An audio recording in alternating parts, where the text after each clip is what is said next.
The crystalline spires of the luminary capital stretched toward twin suns, their surfaces catching and refracting light in patterns that hurt human eyes to look at directly. Marcus Vale stood at the observation deck of the diplomatic vessel Harmony, his hands pressed against the cool metal railing as he watched the alien city grow larger through the viewport. "You're having second thoughts," Ambassador Thorne said, his weathered face creased with concern as he joined Marcus at the railing. "I can see it in your eyes, son. No one would blame you for backing out now." Marcus turned to face his mentor, a man who had guided him through 5 years of diplomatic service across the outer colonies. Thorne's gray hair was perfectly styled.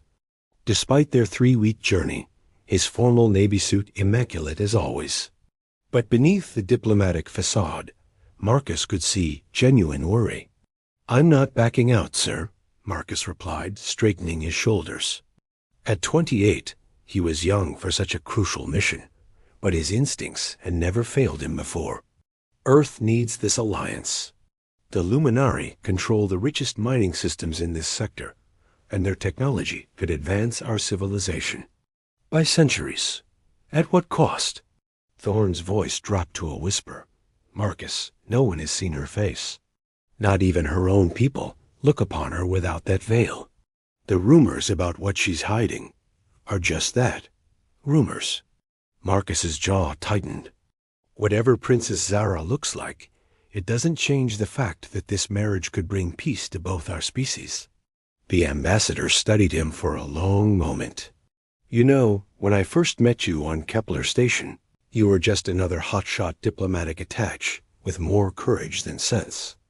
But you've always had this gift for seeing past the surface of things. I hope that serves you well here." Before Marcus could respond, the ship's communication system crackled to life. "All passengers prepare for docking. We will be arriving at Luminary Station Alpha in 30 minutes. Marcus's heart rate quickened. In 30 minutes, he would meet the woman he was supposed to marry. The woman whose face remained hidden behind an ancient veil, whose very appearance was said to be too terrible for alien eyes to behold. The docking bay of Luminary Station Alpha was a marvel of engineering. Streams of liquid light flowed along, the walls like rivers of captured starlight, and the air itself seemed to shimmer with an otherworldly quality. As Marcus and the human delegation descended from their ship, he noticed how the Luminari delegates kept their distance. They're elongated, forms draped in flowing robes that seemed to absorb and reflect light simultaneously. "Welcome to our sacred station," High Counselor Vex announced, his voice carrying an odd harmonic quality that made Marcus's teeth ache. The Luminari leader was tall and thin, with pale blue skin that glowed faintly in the station's artificial twilight. "We are honored by your presence, though we confess to uncertainty about this ... arrangement." Ambassador Thorne stepped forward, his diplomatic training evident in every gesture. "The honor is ours, High Counselor. Earth is eager to formalize our alliance through this union." "Indeed," Vex replied, his large silver eyes studying Marcus with obvious skepticism. "Though we wonder if your representative fully understands what he has agreed to." Marcus felt a flash of irritation. "I understand perfectly, High Counselor. I'm here to marry Princess Zara and unite our species in peace." A ripple of movement passed through the Luminari delegation, and Marcus heard what sounded like whispered concerns. Vex's expression remained neutral, but his skin flickered with patterns Marcus was beginning to recognize as emotional responses. "Very well," Vex said finally. "The princess awaits in the sacred chamber. But know this, human, once you look upon her, there is no retreating from your commitment. The bond ceremony is irreversible." The sacred chamber was unlike anything Marcus had ever seen. The walls seemed to be carved from a single massive crystal, and bioluminescent patterns flowed across its surface like living artwork. In the center of the room, seated on a throne that appeared to be grown rather than built, was Princess Zara. Even through the veil that covered her entire head and upper torso, Marcus could sense her presence. The fabric seemed to shift and flow like liquid mercury, completely obscuring her features, while somehow managing to suggest grace and elegance in every movement. "Your Highness," Marcus said, offering a formal bow. "I am Marcus Vale of Earth." "I know who you are," Zara replied, her voice carrying the same harmonic quality as the other Luminari, but with a musical undertone that made Marcus's pulse quicken. "The question is, do you know what you're truly agreeing to?" Marcus stepped closer, ignoring the sharp intake of breath from the luminary witnesses. "I'm agreeing to marry you, Your Highness, to bind our peoples in alliance and peace, without knowing what lies beneath this veil." Zara's voice held a note of something Marcus couldn't quite identify. Sadness? Fear? "You would commit yourself to someone whose very appearance might horrify you?" "Your Highness," Marcus said, his voice growing stronger with conviction, "I've traveled across the galaxy and seen wonders that would drive some people mad. I've negotiated with species that communicate through scent and others that see in dimensions humans can't even perceive. If there's one thing I've learned, it's that true beauty comes from the heart, not the face." Zara was silent for a long moment, her veiled form perfectly still. Then, slowly, she rose from her throne. Even through the obscuring fabric, Marcus could see that she was tall and graceful, moving with a fluid elegance that seemed almost supernatural. "You speak of things you do not understand," she said, but her voice had softened. "Among my people, I am different. It is why I wear the veil, why I've remained unmarried despite my royal status. You offer yourself to me without knowing the risk." Marcus felt a strange pull, as if some invisible force was drawing him toward her. "Then help me understand, Your Highness. Not because I need to see your face to marry you, but because I want to know the woman I'm choosing to spend my life with." The chamber fell silent, except for the gentle hum of the station systems. Marcus could feel the weight of dozens of eyes upon him, both human and Luminari, all waiting to see what would happen next. "You are either very brave," Zara said finally, "or very foolish." "Probably both," Marcus admitted with a slight smile. "But I'm here, and I'm not leaving. Whatever you're hiding, Your Highness, I'm not afraid of it." For the first time since he'd entered the chamber, Zara moved closer to him. Even through the veil, Marcus could sense her studying him, evaluating him in ways he couldn't comprehend. "Tomorrow," she said at last, "we will have a private audience before the formal ceremony. I will consider your words." High Counselor Vex stepped forward, his skin patterns shifting rapidly. "Princess, surely you do not mean to. I mean to get to know my future husband," Zara interrupted, her voice carrying unmistakable authority. "Unless, of course, you have objections to that, High Counselor." Vex's mouth opened and closed several times before he managed to speak. "No, Your Highness, of course not."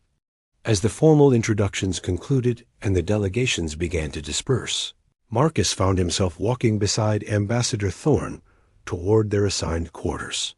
"That went better than I expected," Thorn murmured.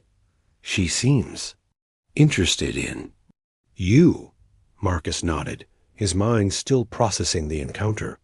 "There's something about her, sir. Something beyond all this mystery and political maneuvering. I can feel it." "Your instincts again?" Thorn asked with a knowing smile. "Something like that." Marcus paused at the door to his quarters, his hand on the access panel. "Whatever she's hiding, whatever she looks like, I meant what I said in there. I'm not afraid."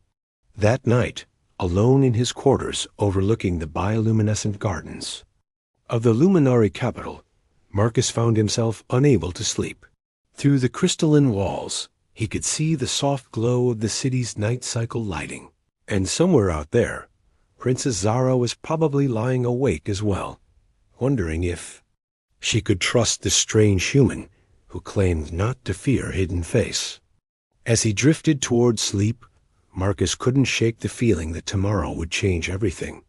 Not just for the alliance between their species, but for him personally. Something about Zara called to him in ways he couldn't explain, and he found himself genuinely eager to learn who she really was beneath that mysterious veil. The diplomatic gamble had been made. Now all that remained was to see if love could truly conquer fear. The morning light on Luminary Station Alpha was unlike anything Marcus had ever experienced. Instead of the harsh yellow glow of Sol, twin suns cast everything in shades of silver and rose gold, making the crystalline architecture appear to breathe with life. Marcus stood in the observation lounge of his quarters, watching the city below pulse with bioluminescent patterns that seemed to follow some ancient rhythm. "You're awake early," came a melodious voice from behind him. Marcus turned to find a figure in the doorway, clearly Luminary, but smaller than the others he'd met. Her skin held the same faint luminescence, but hers was warmer, more golden than the cool blues and silvers of the other delegates. Unlike the flowing robes favored by the court, she wore a simple tunic and fitted pants that seemed designed for practicality rather than ceremony. "I'm Juno," she said, stepping into the room with fluid grace. "Princess Zara's personal attendant. She sent me to escort you to your private audience." "Already?" Marcus checked his chronometer. "It's barely dawn." Juno's lips curved into what might have been a smile. "The princess finds the early hours more conducive to honest conversation, fewer prying eyes and listening ears." As they walked through the station's corridors, Marcus found himself studying the intricate patterns that flowed along the walls. "Is it true what they say about her?" he asked quietly. "That she's never shown her face to anyone outside her family?" "The princess has her reasons," Juno replied, her tone carefully neutral. "But I will say this, you humans have a saying about books and their covers, do you not?" Marcus nodded, intrigued by the cryptic response. They passed through several security checkpoints, each manned by guards whose skin patterns shifted nervously as they saw Marcus. Finally, they arrived at a private garden enclosed within a transparent dome, where exotic plants from across the Luminary Empire created a tapestry of colors that seemed to shift and flow like living art. Princess Zara stood, with her back to them, her veil moving gently in the artificial breeze. She was taller than Marcus had initially thought, her form elegant and regal even in the simple robe she wore. When she turned, he felt that same strange pull he'd experienced the day before, as if some invisible force was drawing him toward her. "Thank you, Juno," Zara said, her voice carrying that musical quality that made Marcus's pulse quicken. "Please ensure we're not disturbed." Juno bowed gracefully and withdrew, leaving them alone in the garden. For a moment, neither spoke, the silence filled only by the gentle hum of the station systems and the soft rustle of alien foliage. "You came," Zara said finally, a note of surprise in her voice. "Did you think I wouldn't?" Marcus stepped closer, careful to maintain a respectful distance. "I meant what I said yesterday, Your Highness. I want to know you, even knowing the risk." Zara's veiled head tilted slightly. "Your ambassador seems quite concerned about what you might be getting yourself into." Marcus chuckled softly. "Ambassador Thorne has been worrying about me for years. It's practically his job at this point." He gestured to a nearby bench, carved from what appeared to be living crystal. "May I?" Zara nodded, and they sat together, the strange pull between them growing stronger. Through the veil, Marcus could sense her studying him, though he couldn't make out any details of her features. "Tell me about Earth," she said suddenly. "What is it like to live under a single sun?" The question caught Marcus off guard. "Lonely, sometimes," he admitted. "When you look up at the night sky, you can see thousands of stars, but they're all so distant. Here, with your twin suns, everything feels more connected. Connected. Zara repeated the word thoughtfully. An interesting way to put it. Among my people, connection is complicated. We experience emotions differently than humans do. More intensely in some ways. How so? Zara was quiet for a long moment. When we feel strongly about something, love, fear, anger, our bodies respond. The bioluminescence you see in our skin becomes brighter, more pronounced. It's impossible to hide what we're truly feeling. That doesn't sound like a weakness, Marcus said gently. It sounds honest. Honest. Another pause. Yes, I suppose it is. But honesty can be dangerous in politics. When your enemies can literally see your emotional state, it becomes difficult to negotiate from a position of strength. Marcus felt a flash of understanding. Is that why you wear the veil? To hide your emotional responses? Partly. Zara's voice grew softer. But mostly because of what those responses look like on me. I am different from other luminari. My bioluminescence is more pronounced, more chaotic. When I feel strongly about something, I become... She trailed off, her hands twisting in her lap. Beautiful? Marcus suggested, earning a sharp intake of breath from beneath the veil. Dangerous, Zara corrected. Or so I've been told my entire life. Before Marcus could respond, a new voice cut through the garden's tranquility. Your Highness, forgive the intrusion, but we have urgent matters to discuss. They both turned to see a tall luminary male approaching, his skin patterns shifting rapidly in what Marcus was beginning to recognize as agitation. Unlike the other court members, this one wore simpler robes, but carried himself with obvious authority. Minister Cray, Zara said, rising gracefully. I thought I made it clear that I was not to be disturbed. Indeed, Your Highness, but the High Council is concerned about these private meetings with the human. Cray's large eyes fixed on Marcus, with obvious disapproval. There are protocols to be observed, traditions to be maintained. The only tradition being maintained here is my right to speak with my future husband, Zara replied, her voice carrying an edge of steel that made Marcus's skin tingle. Future husband, Cray repeated, his skin patterns shifting to what Marcus suspected were colors of disgust. Your Highness, surely you cannot be serious about proceeding with this union. The genetic implications alone are not your concern. Zara interrupted, stepping forward. Even through the veil, Marcus could sense her anger building. Unless you have specific objections to raise with the High Council, I suggest you leave us in peace. Cray's skin flashed with rapid patterns, and Marcus noticed that several of the garden's bioluminescent plants began to glow more brightly in response. Your Highness, I'm simply trying to protect you from making a mistake that could affect our entire species.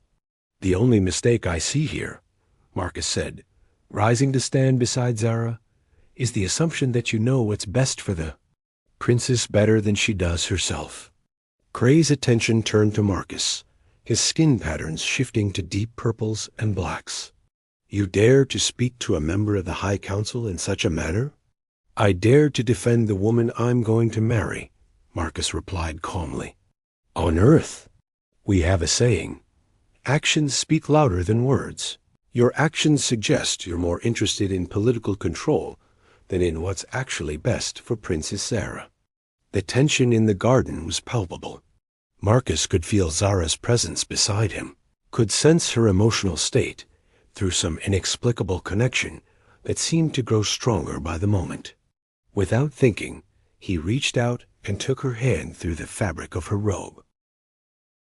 The effect was immediate and startling. Zara's entire form began to glow softly, the light visible even through her veil and robes. The garden's plants responded in kind, their bioluminescence intensifying until the entire space was filled with dancing patterns of light. By the twin suns, Cray breathed, his own skin patterns shifting to what Marcus assumed were colors of shock. How is this possible? I think, Marcus said, his voice steady despite the wonder he felt at Zara's response to his touch. That's a question for the princess to answer, if she chooses to.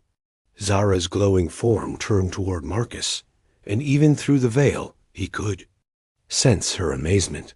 You're not afraid, she whispered. Should I be? Marcus squeezed her hand gently, marveling at how right it felt to touch her, how the strange pull between them seemed to settle into something warm and perfect. Most beings are, Zara admitted. The intensity of our emotional responses can be overwhelming to other species, but you. She trailed off, her glow intensifying. I think it's beautiful, Marcus said honestly. You're beautiful. Cray made a sound of disgust. This is exactly what I was afraid of. Your Highness, you're allowing this human to manipulate you with pretty words and false promises. Can't you see what's happening? What I see, Zara said, her voice growing stronger, is a human who doesn't flinch when I glow, who doesn't step away when I show emotion, who treats me like a person rather than a political asset. She turned to face Cray directly. Can you say the same, Minister? For a moment, Cray seemed at a loss for words. Then his skin patterns shifted to deep reds and blacks. This union will be the destruction of everything we've built, everything we are. Mark my words, Your Highness, this human will be the downfall of the Luminary Empire. With that ominous pronouncement, he turned and strode away, his skin continuing to flash with angry patterns long after he disappeared from view. Well, Marcus said after a moment, he seems pleasant. Despite everything, Zara laughed, a sound like crystal chimes in a gentle breeze. Minister Cray has never approved of change in any form. He's been opposed to this alliance from the beginning. And what about you? Marcus asked, still holding her hand. What do you think of this alliance? Zara was quiet for a long moment, her glow gradually dimming to a soft luminescence. I think, she said finally, that I'm beginning to understand why the universe brought us together. They spent the rest of the morning in the garden, talking about everything and nothing. Marcus learned that Zara was an accomplished scientist in her own right, that she'd studied human culture extensively before agreeing to the marriage, and that she shared his love of old Earth music, despite having never heard it performed live. There's something else, Zara said as their time together drew to a close. Something you should know before we proceed with the ceremony. What is it? Among my people, when we find someone we're truly compatible with, we form what you might call a psychic bond. It's rare, and it usually only happens with other luminari. She paused, her glow flickering uncertainly. But what happened when you touched me ... The way the plants responded, the way our emotions seemed to synchronize. I think we might be forming such a bond. Marcus considered this. What would that mean for us? It would mean that we'd be connected in ways that go beyond the physical. We'd be able to sense each other's emotions, share thoughts and memories. In some ways, we'd become two halves of the same whole. And you're worried about that? I'm worried about what it might do to you, Zara admitted. Human minds aren't designed for that kind of connection. It could be dangerous. Marcus brought their joined hands to his lips, pressing a gentle kiss to the back of her hand through the fabric of her robe. Your Highness Zara, I told you yesterday that I wasn't afraid. That hasn't changed. Her glow intensified again, and Marcus felt a warmth spreading through his chest that had nothing to do with the station's temperature. Tomorrow, she said softly, everything changes. I know, Marcus replied, and I can't wait. As Juno appeared to escort him back to his quarters, Marcus felt the invisible pull between them, stretching but not breaking. Whatever was happening between them, whatever this bond was that seemed to be forming, he knew with absolute certainty that he wanted to explore it. The diplomatic gamble was becoming something far more personal, far more profound. And despite Minister Cray's warnings, despite the unknown risks Marcus had never been more certain of anything in his life. Tomorrow, he would marry Princess Zara, and perhaps, if he was very lucky, he would finally see the face of the woman who was rapidly becoming everything to him.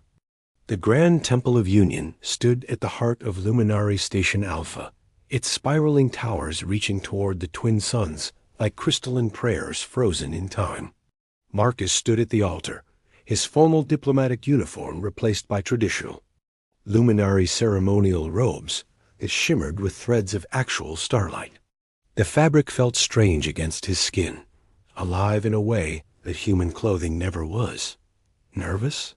Ambassador Thorne asked quietly, adjusting his own ceremonial attire. The older man's weathered face showed a mixture of pride and concern as he watched the assembled guests, hundreds of luminary nobles on one side, the small human delegation on the other. Terrified, Marcus admitted with a slight smile. But not for the reasons you think. Thorne raised an eyebrow. Oh, I'm terrified. I'll disappoint her, Marcus said, his eyes fixed on the empty ceremonial archway where Zara would soon appear. Yesterday, when we touched ... there was something there, something real. I've never felt anything like it. The psychic bond she mentioned? Marcus nodded. It's growing stronger. I can sense her emotions even from here, her nervousness, her hope, her fear. He paused, his expression growing distant. And something else, something that feels like ... anticipation? Before Thorne could respond, a series of harmonic tones filled the temple, causing the crystalline walls to resonate with haunting melodies. The assembled guests fell silent as Priest Kale, the ancient luminary cleric who would perform the ceremony, took his place at the altar. Brothers and sisters of light, Kale intoned, his voice carrying the weight of centuries. We gather today to witness a union that will bridge two worlds, two hearts, two souls. The temple's massive doors opened, and Queen Nira entered her, regal bearing unmistakable despite her advanced age. Her skin held the deep blue luminescence of the luminary royal line, and her eyes large and silver like her daughter's fixed on Marcus, with an intensity that made him straighten his shoulders. Your Majesty, Marcus said, offering a formal bow. Marcus Vale of Earth, Queen Nira replied, her voice carrying the same musical quality as Zara's, but with an additional layer of authority.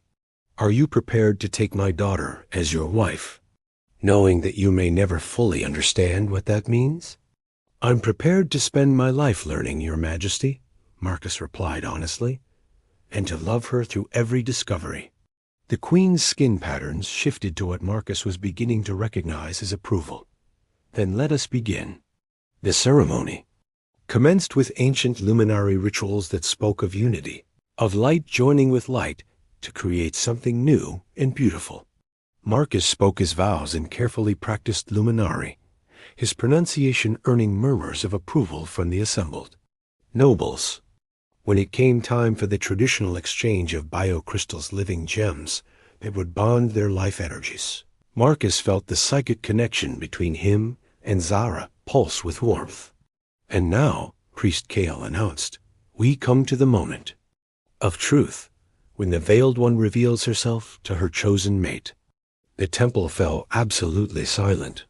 Marcus could feel the weight of hundreds of eyes upon him, could sense the collective held breath of two species waiting to see what would happen next. Zara appeared at the temple's entrance, and Marcus's breath caught in his throat.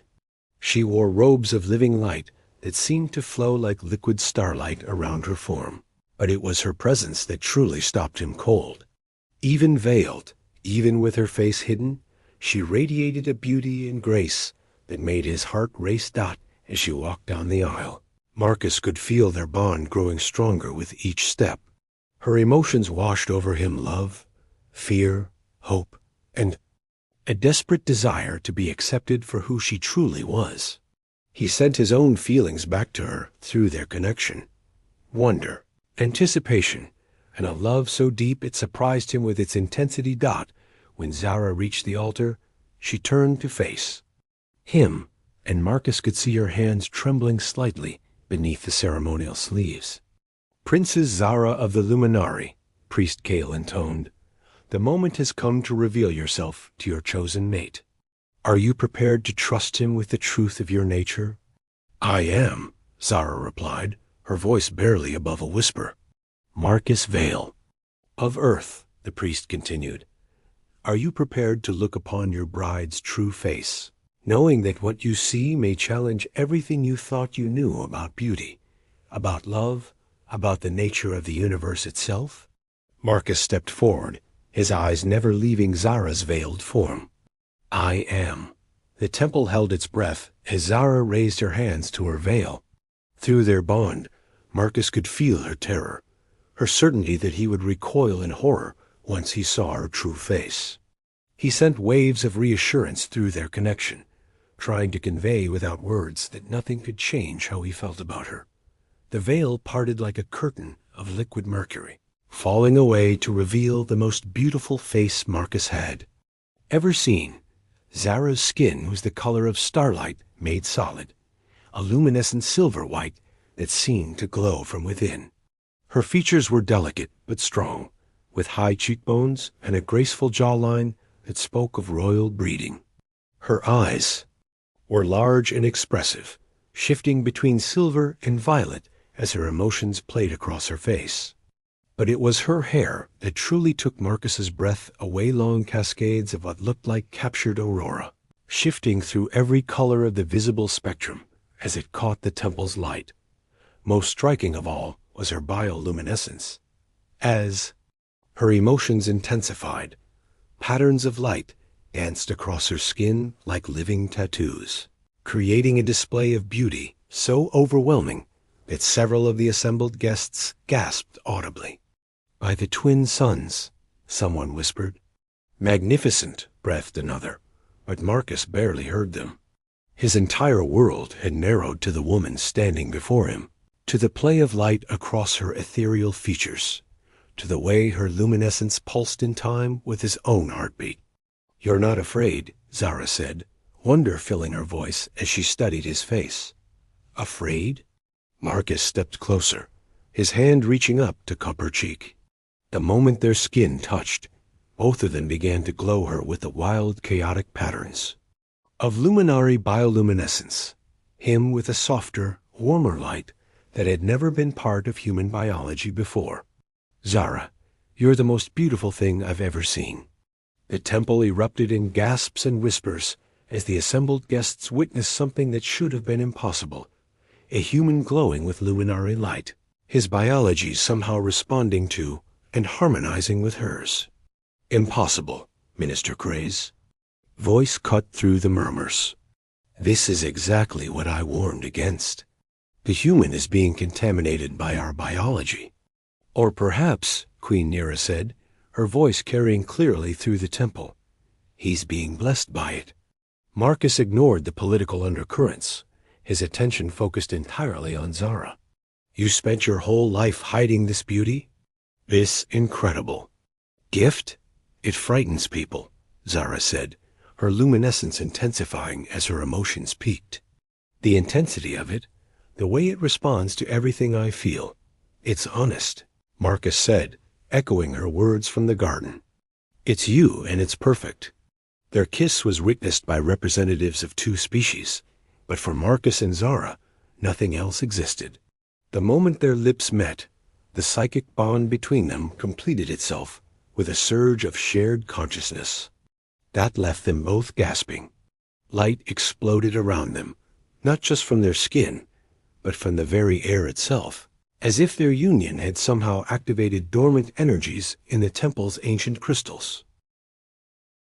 When they finally parted, both breathing heavily, the temple was filled with dancing patterns of light that seemed to celebrate their union. Even the most skeptical guests were staring in awe at the display. "Well," Priest Kale said, his ancient voice filled with wonder, "I have performed thousands of bonding ceremonies, but I have never seen anything like this. The universe itself seems to approve of your union." "The ceremony is complete," Queen Nera announced, her skin patterns shifting to brilliant golds and silvers. Behold Marcus and Zara, united in marriage, blessed by the light itself. As the assembled guests erupted in celebration, Marcus and Zara stood together at the altar, their bodies still glowing with the aftereffects of their completed bond. Through their connection, they could feel each other's thoughts, each other's emotions, each other's love. No regrets? Zara asked, her hand finding his. Only that it took me so long to find you, Marcus replied, bringing her glowing hand to his lips. Minister Cray pushed through the crowd, his skin patterns flashing with angry colors. This is unnatural. The human has been contaminated by our biology. This union will destroy everything we— Minister, Queen Nera interrupted, her voice carrying the full weight of royal authority. Perhaps it's time you recognize that evolution sometimes requires change. What we're witnessing isn't contamination, it's adaptation. It's growth. But the implications are that my daughter has found someone who accepts her completely, the Queen said firmly. Someone who sees her bioluminescence as a gift rather than a curse. Someone who glows with her, literally and figuratively. Marcus felt Zara's amusement through their bond and had to suppress a smile. Through their connection, he could sense her thoughts. She's been waiting years to say that to him. Your mother is formidable, Marcus sent back through their bond, marveling at how natural the mental communication felt. You have no idea, Zara replied, her mental voice warm with affection. Wait until you see her handle the High Council. As the celebration continued around them, Marcus and Zara found themselves in a bubble of perfect understanding. The political implications of their union, the scientific marvels of their bond, the diplomatic ramifications, all of it faded into background noise beside the simple truth of their love. So, Marcus said aloud, what happens now? Now, Zara replied, her luminescence settling into a warm, steady glow.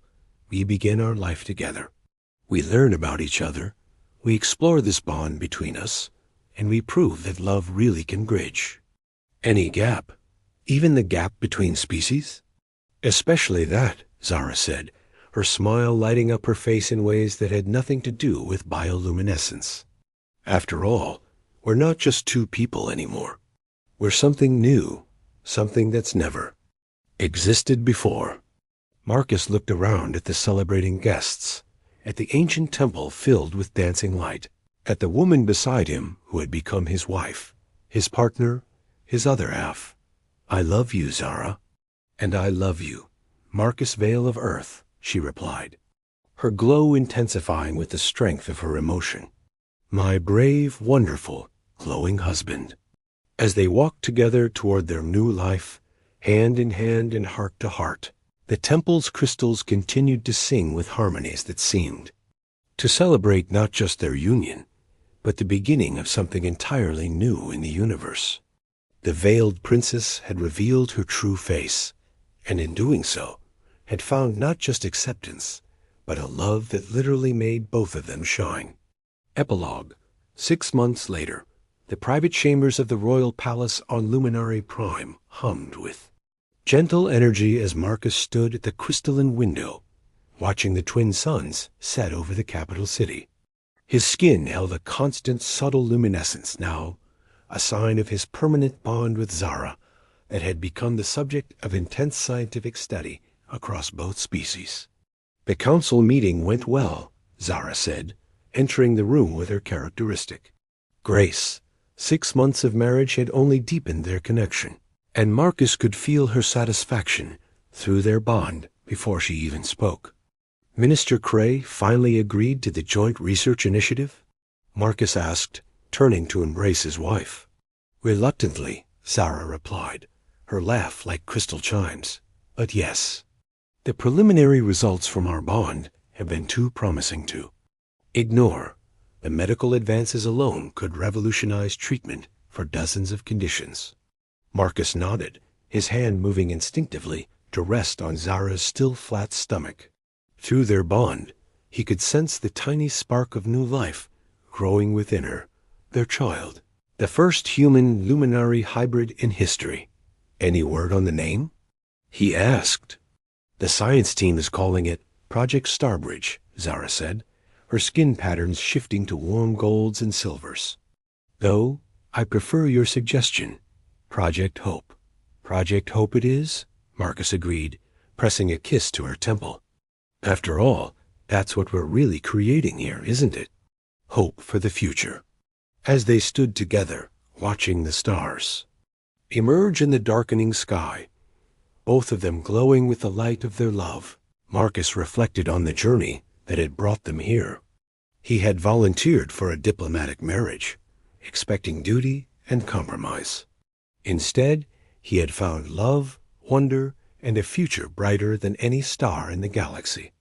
The veiled heart had been revealed, and in its light, two species had found their way to each other.